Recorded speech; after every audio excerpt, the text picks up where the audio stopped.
Success is not an option. Must. என்னால் ஒரு Barbara பெரிய லைஃப் வாழ முடியும்னு நம்பிக்கை இருக்கு. அப்படியே மீன் பிடிச்சு ஊர் சுத்திட்டு வருஷ நாள் ஓடுறத குறைச்சிட்டு கொஞ்சம் ரெஸ்ட் எடுக்கலாம்ல. நீங்களே எல்லாரும் மாதிரி இருந்தீங்க. காசு வாங்கி பழகிக்க. 15,000 ரூபாய் தான் வரும். அதுக்குள்ள குடும்பத்தை நடத்த முடியும்னா ஓகே சொல்லுங்க. Black Sheep Value OTT இப்போது புத்தம் புது பொலிவுடன் நீங்கள் கேட்ட மாற்றங்களுடன். Black Sheep Value OTT Tamil பசங்க கொடுக்கும் கேரண்டி. அதாவது வெளியில வந்து ஒரு டாக் போயிட்டு இருந்துச்சு. ஒவ்வொரு ப்ரொடியூசரும் இந்த மாதிரி வருஷத்துக்கு 2 படம் பண்ணா போதும், குட் ஃபிலிம் வாட்சிங் எக்ஸ்பீரியன்ஸ் வந்து அதிகமாக இருக்கும் தமிழ் சினிமாவில் அப்படின்னு சொல்லிட்டு இருந்தாங்க. It is very true. Thank you so much. இந்த மாதிரி தரமான கதைகள் நீங்கள் சூஸ் பண்ணுறதுக்கு ரொம்ப நன்றி. Thank you. Yes please over to you.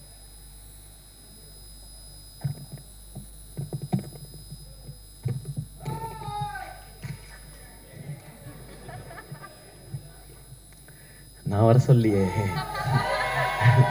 இது கேஸ் ஏன் மேல் ஆயிரும். அப்புறம் இங்கே வந்திருக்கிற எனக்கு பிடித்த பேசவா வேணாமா? கிளம்பில எல்லாருமே கிளம்பிடலாம், டைம் ஆகுது. இங்கே வந்து இந்த விழாவை சிறப்பான ஒரு விழாவை ஆக்குனது மட்டும் இல்லாமல் மனசுல இருந்து அவ்வளவையும் பாராட்டுகளாக கொடுத்த எனக்கு பிடித்த இயக்குனர்கள் எல்லாருக்கும் வணக்கம், நன்றி. கொட்டுக்காளியோட டீம் எல்லாருக்கும் வணக்கம். இங்கே வந்திருக்கிற பத்திரிகையாளர்கள், தொலைக்காட்சி நண்பர்கள், இணையதள நண்பர்கள், ஃபோட்டோகிராஃபர்ஸ், கேமராமேன் எல்லாருக்கும் நன்றி, வணக்கம். இது முதல்ல நான் கூழாங்கல் படம் பார்த்தேன். எனக்கு அருண் விஸ்வா கூப்பிட்டு போய் நம்மளோட ஃப்ரெண்ட் ஒருத்தர் நீங்கள் இந்த படம் பாருங்க அப்படின்னு சொன்னார். நான் அந்த படம் பார்த்தேன். உண்மையிலே எனக்கு வந்து அதை புரிஞ்சுக்கிறதுக்கு ரொம்ப ரொம்ப சிரமமாக இருந்தது. எனக்கு வந்து நான் ஏற்கனவே சொன்னதான், நான் நிறைய உலக சினிமாக்கள்லாம் பார்த்ததில்லை. எனக்கு தெரிஞ்சதெல்லாம் தமிழ் சினிமாவில் என்னென்ன படங்கள்லாம் வந்திருக்கோ அதெல்லாம் பார்த்துருக்கேன். இங்கே இருக்கிறது மட்டும்தான். இதில் வித்தியாசமாக வந்த படங்கள் எல்லாம் தான் எனக்கு ஓரளவுக்கு இருக்கிற புரிதல். அந்த படத்தை புரிஞ்சுக்கிறதுக்கு ரொம்ப சிரமமாச்சு. அப்புறம் பேசி தெரிஞ்சுக்கிட்டேன். அப்புறம் அவர் வந்து ஒரு அவார்டு வாங்கினாரு அப்படின்னு சொன்னாங்க, ராட்டர்டாம் ஃபெஸ்டிவல். நமக்கு அதிகமாக வெளியே தெரிஞ்ச ஃபெஸ்டிவல்ஸ் வந்து கான் ஃபிலிம் ஃபெஸ்டிவல், ஆஸ்கர் மட்டும்தான் நமக்கு தெரியும். இது ராட்டர்டாம் ஃபிலிம் ஃபெஸ்டிவல்னு சொன்னாங்க. அதில் வந்து அவர் அவார்டு வாங்கியிருக்காரு அப்படின்னாங்க. ஓ அப்படியா, ஓகே அப்படின்னு சொன்னேன். நமக்கு தெரில. அப்போ தான் அருண் சொன்னார், இது வந்து ஃபர்ஸ்ட் ஃபிலிம், டெபியூ ஃபிலிம் பண்ணுறவங்களுக்கு கொடுக்குற அவார்டு, உலகம் ஃபுல்லாக இருந்து செலக்ட் பண்ணுவாங்க. இந்த அவார்டை ஏற்கனவே வாங்கினவர் வந்து கிறிஸ்டோபர் நோலன் அப்படின்னு சொன்னார். நான் அப்படியே பார்த்தேன் அவரை, வினோத்தை பார்த்துட்டு, எந்த ஊர் பிரதர் உங்களுக்கு அப்படின்னேன். அண்ணே இங்கே தானே, மதுரை தானே அப்படின்னாரு. எனக்கு வந்து ஒரு மாதிரி அப்படியே கூஸ் பம்ஸ் ஆயிடுச்சு. மதுரையிலேருந்து போய் ஒரு இன்டர்நேஷ்னல் ஃபிலிம் எடுத்து கிறிஸ்டோபர் நோலன் வாங்கின அவார்டை ஒருத்தன் நம்ம ஊரில் வாங்கியிருக்கான், ஏன் இது வெளியே தெரியவே இல்லை அப்படின்னு நான் அருண்கிட்ட கேட்டேன். இல்லை தெரியலங்க, அந்த படம் எப்போ தான் ரிலீஸு, அதை ரிலீஸ் பண்ணி இதை ஒரு மொமெண்ட் ஆக்கலாமேன்னும் போது அது என்ன காரணங்கள் எனக்கு தெரியல, அதுக்குள்ளே நான் போக விரும்பல, அது கரெக்டாக நடக்கலைன்னும் போது அப்போ நான் அருண்கிட்ட சொன்னேன், அவரோட அடுத்த படம் நான் ப்ரொடியூஸ் பண்ணுறேன், அவர் என்ன கதை வச்சுருக்காருலாம் தெரியல, என்னவாக இருந்தாலும் நான் பண்ணுறேன், கதைக்காக நான் பண்ணுறதுன்றதை தாண்டி இப்படி ஒருத்தனை செலிப்ரேட் பண்ணுறதுக்காக நான் இந்த படம் பண்ணுறேன்னு. இந்த படம் ஆரம்பிக்கப்பட்டதுக்கான ஒரே காரணம் வினோத் ராஜ் அப்படிங்கிற ஒருத்தரை செலிப்ரேட் பண்ணுறதுக்காக மட்டும்தான். அதுக்காக தான். இது என்ன பட்ஜெட் எதுவுமே தெரியாது. அவர் கதை சொன்னார், ஐடியா சொன்னார். எனக்கு ஃபுல் கதையெல்லாம் சொல்லாதீங்க, சொன்னீங்கன்னா அது இப்படி இருக்கலாம் அப்படி இருக்கலான்ற டிஸ்கஷன் வரும். நோ, உங்களுக்கு என்ன எடுக்கணும்னு தோணுதோ அதை எடுங்க, பட்ஜெட்டை ஒர்க் அவுட் பண்ணி கொடுங்க, இதை நம்ம பண்ணுறோம், அவ்வளோதான். ஏன்னா இங்கேருந்து பயங்கரமான படம் வரணும், நம்ம ஊர்லேருந்து ஏன் வர்றதில்லை நம்ம அடிக்கடி கேட்டுகிட்டே இருக்கோம். அதை நிறைய இயக்குனர்கள் பண்ணிகிட்டே இருக்காங்க. அதையும் தாண்டி ஒரு ஸ்டெப் வைக்கணும்னா இந்த மாதிரி ஒரு விஷனோட வரும்பொழுது அவங்கள எந்த கேள்வியும் கேட்காம அந்த விஷனோடே அவங்கள விட்டுறது தான் சரியாக இருக்கும்னு எனக்கு தோணுச்சு. ஸோ இது வினோத் ராஜை செலிப்ரேட் பண்ணுறதுக்காக நான் எடுத்த படம் இது. இப்போ அந்த செலிப்ரேஷன் ஆரம்பிச்சிருச்சுன்னு நினைக்கிறேன். இந்த படம் பார்த்து இங்கே மிஷ்கின் சார் பேசினது, பாலாஜி சக்திவேல் சார் பேசினது, லிங்குசாமி சார் பேசினது, வெற்றி சார் பேசினது, இன்னும் நிறைய இயக்குனர்கள் பேசினது எல்லாம் பார்க்கும்பொழுது ஓகே, நம்ம எல்லாரும் சேர்ந்து செலிப்ரேட் பண்ண ஆரம்பிச்சிட்டோம் அப்படிங்கிறது தான் எனக்கு அந்த சந்தோஷம் இருக்குது. வினோத், இது வந்து ஒரு ஸ்டார்ட் தான். இந்த படத்தில் நான் என்ன இன்வெஸ்ட் பண்ணியிருக்கேனோ இது போக இந்த படம் வெற்றி அடைஞ்சு எனக்கு லாபம் வந்தால் அதில் ஃபஸ்ட்டு இருக்கிறதை எடுத்து நான் உங்களுக்கு அடுத்த படம் அட்வான்ஸாக கொடுப்பேன். நீங்கள் அடுத்து என்ன படம் எடுக்கணும்னு நினைக்கிறீங்களோ அதை எடுங்க. அது போக இன்னும் கொஞ்சம் லாபம் கிடைச்சதுன்னா வினோத் ராஜ் மாதிரி இன்னும் எங்கேயாவது இயக்குனர்கள் இருக்காங்களான்னு தேடி கண்டுபிடிச்சி கொடுக்கறதுக்கு அருண் விஸ்வா இருக்கிறாரு. அவர் அந்த மாதிரி கண்டுபிடிச்சி கொடுத்தாருன்னா அவங்களுக்கு இன்னும் 2 பேருக்கு நான் அட்வான்ஸ் கொடுப்பேன். ஏன்னா சம்பாதிக்கணும் அப்படின்ற மாதிரி படம் எடுக்கணும். முக்கியம், சினிமாவில் முக்கியமானது வந்து ஒரு பணம் போட்டால் அதுலேருந்து நம்ம சம்பாதிக்கணும். பட் நான் சம்பாதிக்கிறதுக்கு நீங்கள் வந்து எனக்கு நடிகன்ற அங்கீகாரம் கொடுத்து என்னை அதுலேயுமே ஸ்டார் ஆக்கி என் படத்துடைய வியாபாரத்தையும் நீங்கள் பெருசாக்கி வச்சுருக்கீங்க. நான் போய் சின்சியராக வேலை பார்த்தா நிச்சயமாக காசு வரும். அப்போ அதுலேருந்து சினிமாக்கும் பயன்படுற மாதிரி ஏதாவது ஒன்று செய்யணும் அப்படிங்கிறது தான். அன்றைக்கி புஷ்கர் காயத்ரி அவங்க படம் பார்த்துட்டு என்கிட்ட வந்து கை கொடுத்துட்டு ஒன்று தான் சொன்னாங்க, this is your service to சினிமான்னு சொன்னாங்க. அப்படி இந்த படம் நடந்துருச்சுன்னா நமக்கு இந்த வாழ்க்கையை கொடுத்த இந்த சினிமாவுக்கு என்னால் முடிஞ்ச ஒரு சின்ன ரிட்டர்னாக நான் இதை பார்க்குறேன். தேங்க்யூ. இந்த மாதிரி படங்கள் எடுக்கிறதுக்கான தைரியத்தை கொடுத்தது மக்கள் நீங்கள் எல்லாரும் தான். நீங்கள் என்ன நடிகன் ஆக்குனது, அதன் மூலமாக எனக்கு கிடைக்கிறது மூலமாக வச்சு நான் இதை பண்ணுறேன். அண்ட் நான் சினிமாவுக்கு வந்தது வந்து நிறைய கமர்ஷியல் சினிமாஸ் பார்த்து, நான் நடிக்கிற படங்கள் எப்போவுமே அப்படி தான் இருக்கும், அது வசூல் இருக்கணும்னு நினைப்பேன். ஏன்னா இப்போ வந்து என்னுடைய படங்களில் வந்து இன்வெஸ்ட்மெண்ட் பெருசாகிடுச்சு. அப்போ அது ரிட்டர்ன் ப்ரொடியூசர் எடுக்கணும், வெகுஜன மக்களுக்கு போய் சேரணும், எல்லாருக்கும் பிடிக்கணுன்றது தான் நான் நடிக்கிற படங்கள். அது கமர்ஷியலாக சக்ஸஸ் ஆகும்போது நான் மனசுக்குள்ளே நினச்சிக்கிறது, இதுக்கு முன்னாடி நான் பார்த்த ஹீரோஸ், எனக்கு பிடிச்ச ஹீரோஸ், அவங்களுடைய படங்கள் அதெல்லாம் பார்த்து தான் நம்ம நடிக்க வந்தோம், அவங்களுக்கான ட்ரிபியூட். ஆனால் இந்த கொட்டுக்காளி வந்து இந்த படம் எடுத்தது இன்னைக்கு இருக்குது. நான் முக்கியமாக காலேஜ் டைமில் தான் நான் அதிகமான சினிமா பார்த்தேன். ஸ்கூல் டைமில் அப்போ வீட்டில் அவ்வளோ பெர்மிஷன் கிடைக்காது, அவங்க கூட்டிகிட்டு போகிற சினிமா மட்டும்தான். காலேஜ் டைமில் நான் பார்த்த காலகட்டத்தில் தான் நான் வந்து பார்த்தது வந்து Balaji Sakthivel sir, Lingusamy sir, Gautham Menon sir, AR Murugadoss sir, Hari sir, Dharani sir, இவங்க படங்கள் எல்லாம் தான் நான் பார்த்தேன். ஸோ நான் இந்த மாதிரி படங்கள் எடுத்து இது வந்து சக்ஸஸ் ஆகிறது, இது வரைக்கும் தமிழ் சினிமாவை ஒவ்வொரு முறையும் அடுத்தடுத்த கட்டத்துக்கு கொண்டு போன இயக்குனர்களுக்கு ஒரு ரசிகனா நான் கொடுக்குற ஒரு மரியாதையும் ட்ரிபியூட்டும் தான். பாரதி ராஜா சார், பாலச்சந்தர் சார்ல ஆரம்பித்து இன்னைக்கு எல்லா வகையிலையுமே நம்ம சினிமாவே நெக்ஸ்ட் லெவலுக்கு கொண்டு போயிட்டு இருக்கிற வெற்றி சாராக இருக்கட்டும், எல்லாருக்குமே நான் ஒரு சினிமா ரசிகனாக இருந்து சினிமாவுக்குள்ளே வந்ததுக்கு என்னுடைய ஒரு ட்ரிபியூட்டாக நான் இந்த கொட்டுக்காளி படத்தை நான் பார்க்குறேன். தேங்க்யூ. நீங்கள் எல்லாரும் இன்ஸ்பயர் பண்ணியிருக்கீங்க அடுத்தடுத்த ஜென்ரேஷன்ஸை. ஸோ நாங்கள் அடுத்த ஜென்ரேஷன் எல்லாரும் சேர்ந்து இதை முயற்சி பண்ணியிருக்கிறோம். வினோத் எனக்கு ரொம்ப பிடிச்சது வந்து இந்த படத்தில் வந்து மியூசிக் டைரக்டர் கிடையாதுன்னு சொன்னார். எனக்கு ஒரு செகண்ட் எப்படி அது அப்படின்னு யோசிச்சேன் நான். இல்லை, அவர் என்ன சொன்னார்னா, மியூசிக் எதுவுமே இல்லாமல் இதுதான் இந்த கதை, இந்த கேரக்டர்ஸ் இதுதான் பயணிக்குதுன்னு எனக்கு சொல்லணும். ஆடியன்ஸ் அவங்களோட ட்ராவல் பண்ணி அவங்க என்ன உணர்றாங்களோ அதை, கேரக்டர்ஸ் என்ன உணர்றாங்களோ அதை ஆடியன்ஸ் உணரணுன்றது தான் என்னுடைய முயற்சினை, அதை தான் பண்ண போகிறேன்னு சொன்னார். ஸோ இந்த படம் அப்படி தான் இருக்கும். அந்த ஒரு மைண்ட் செட்டோட மட்டும் வாங்க, இது நிச்சயமாக ஒரு புது அனுபவத்தை உங்களுக்கு கொடுக்கும் அப்படின்ற நம்பிக்கை எங்களுக்கு இருக்குது. இந்த மாதிரி படம் இனி ஃப்யூச்சரில் நிறையா வரும்ன்ற நம்பிக்கையும் இருக்குது. இன்றைக்கி தமிழ் சினிமா, நம்மளுடைய மீடியாவும் சரி, ரசிகர்களும் சரி, புது அட்டெம்ப்ட் இல்லை ரொம்ப சின்சியராகவோ இல்லை ரொம்ப ஜெனுவினாவோ ஏதோ ஒன்று இருந்தால் அதை நீங்கள் எப்போவுமே சப்போர்ட் பண்ணியிருக்கீங்க. இந்த படம் தேட்டரில் ஓடி உங்களுக்குலாம் பிடிச்சி என்ன வசூல் பண்ணாலும் சந்தோஷம்தான். ஏன் அப்படின்னா இந்த படம் பார்க்குறதுக்கு எத்தனை பேர் தேட்டருக்குள்ளே வராங்களோ அவங்களுக்கு ஒரு புது அனுபவத்தை இந்த டீம் வந்து நாங்கள் கொடுக்கணும்னு நினைக்கிறோம். இனி இந்த மாதிரியான படங்கள் பார்க்குறவங்களுக்கு இது ஒரு ஃபர்ஸ்ட் ஸ்டெப்பாக இருக்கும் அப்படிங்கிறது எங்களுடைய நம்பிக்கை. நான் பெரிய சினிமாவே மாற்ற போகிற ஆட்கள்லாம் கிடையாது. ஆனால் சினிமாவே மாற்ற போகிறதுக்கான அந்த ஆள் வந்து வினோத்ராஜ்ன்னு நான் நம்புகிறேன். அவரால் அது முடியும்னு நம்புகிறேன். அதுக்கு நாங்கள்லாம் எப்படி சும்மா சப்போர்ட்டாக இருப்போம்.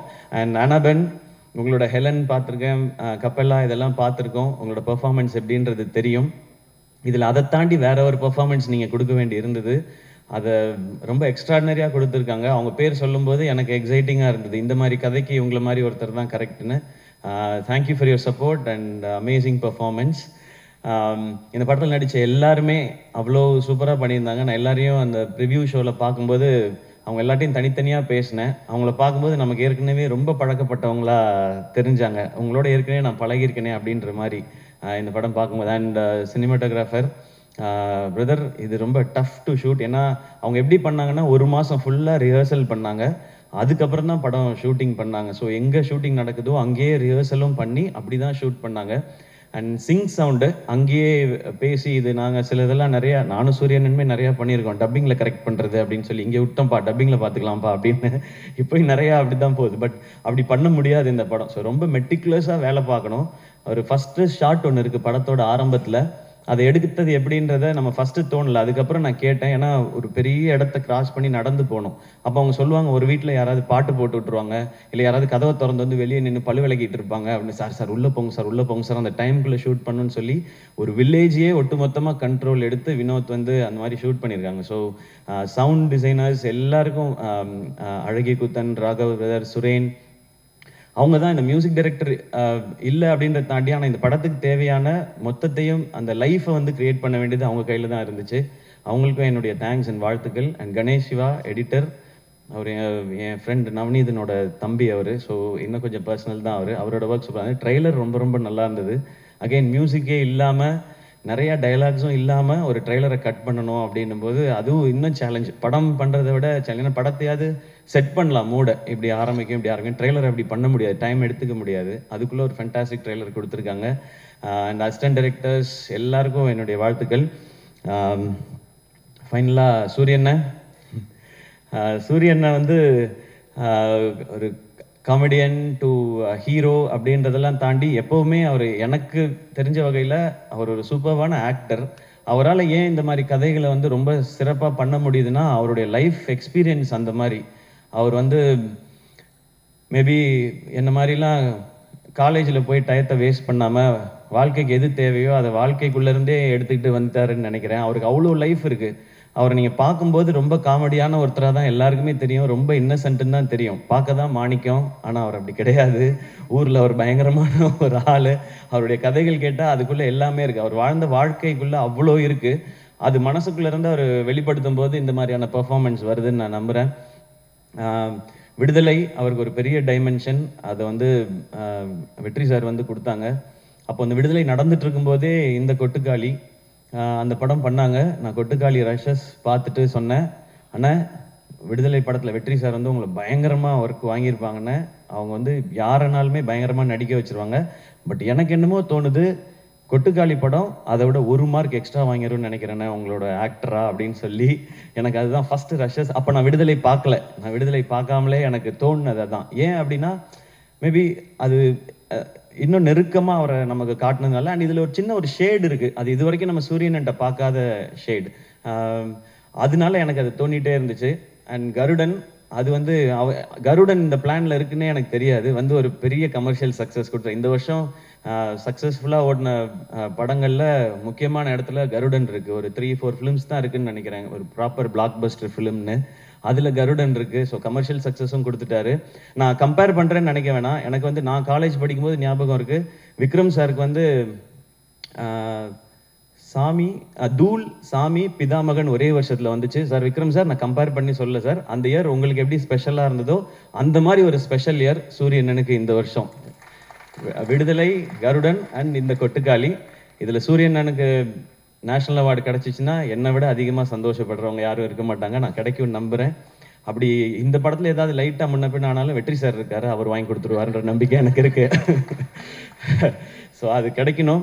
அண்ட் எனக்கு இன்னும் ஆசை, இன்னும் மிஷ்கின் சாரோட படத்தில் ஒர்க் பண்ணணும் சூரியன் அடுத்து. சார் நீங்கள் வந்து சூப்பர் சார், தேங்க்யூ சார். அதே மாதிரி பாலாஜி சக்திவேல் சாரோட படத்தில் ஒர்க் பண்ணணும். ஏன்னா அவர் உண்மையிலே ரொம்ப ரொம்ப திறமையான நடிகர். எனக்கு ஏன் அதெல்லாம் நான் ஏன் ஒர்க் பண்ணணும்னு கேட்கலன்னா, அவங்களாம் நிறைய பயங்கரமாக நடிக்க சொல்லுவாங்க, நமக்கு அவ்வளோ வராது. நமக்கு ஓரளவுக்கு அப்படியே பண்ணிட்டு மொத்தமாக ஒரு பேக்கேஜ் தான் நம்ம. ஆனால் சூரியன்னா என்னை விட இன்னும் நல்லா நடிக்கக்கூடியவர். ஸோ இந்த மாதிரி ஒரு எக்ஸ்ட்ராடினரியான டைரக்டர்ஸோட அவர் ஒர்க் பண்ணணும். இன்னும் நிறைய விருதுகள் வாங்கணும். இன்னும் நிறையா மக்கள்கிட்ட போய் இன்னும் பெரிய பெரிய ஹீரோவாக ரீச் ஆகிட்டே இருக்கணும்.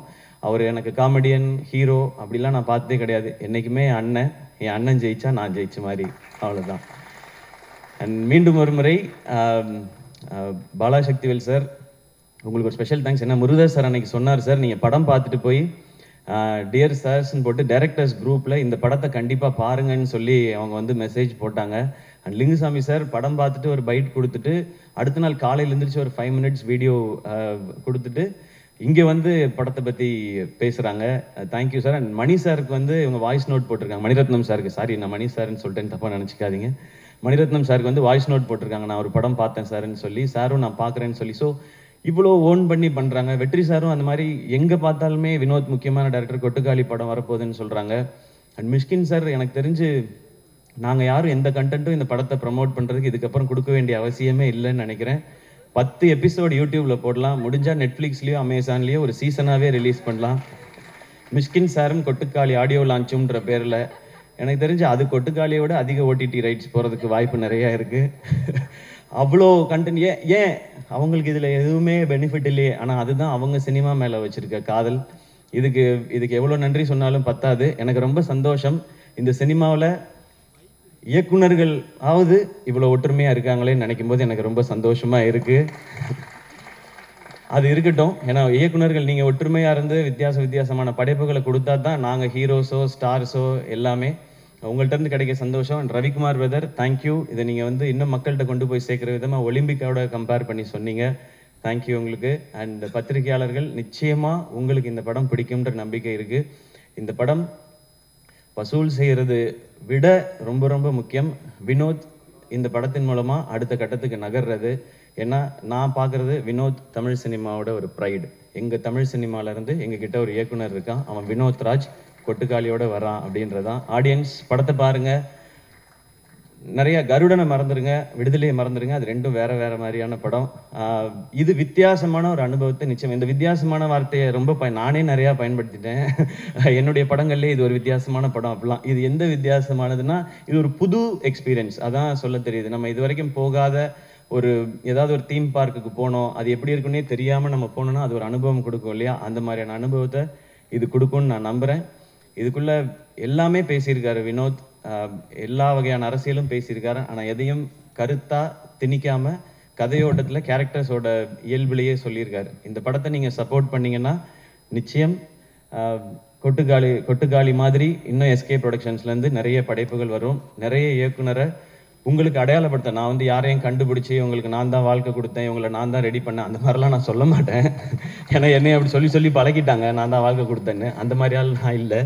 எனக்கு இது ஒரு சின்ன ஒரு இன்ட்ரடியூஸ் பண்ணுவோம்ல, இங்கே பாருங்க இவங்க தான் என் ஃப்ரெண்ட் அப்படின்னு சொல்லுவோம்ல, அந்த மாதிரி வேலைகளை அதுவும் நீங்கள் கொடுத்த இந்த ஆக்டர்ன்ற இந்த பொசிஷன்ல இருந்து இதை கரெக்டாக யூஸ் பண்ணி பண்ணணும்னு நினைக்கிறேன். இது வெற்றி அடைந்தால் இந்த மாதிரி முயற்சிகள் இன்னும் தொடரும். மீண்டும் மறுமுறை எல்லாருக்கும் நன்றி and love you all. And உங்களுக்கு தேங்க்யூ, நீங்கள் தொகுத்து வழங்கினதுக்கு. அண்ட் உங்களோட ஷோஸ் எல்லாமே சூப்பராக இருக்குது. அண்ட் எல்லாருமே அதை பற்றி பேசிகிட்டு இருந்தோம். இப்போ congratulations. Thank you so much sir, ரொம்ப நன்றி. I request the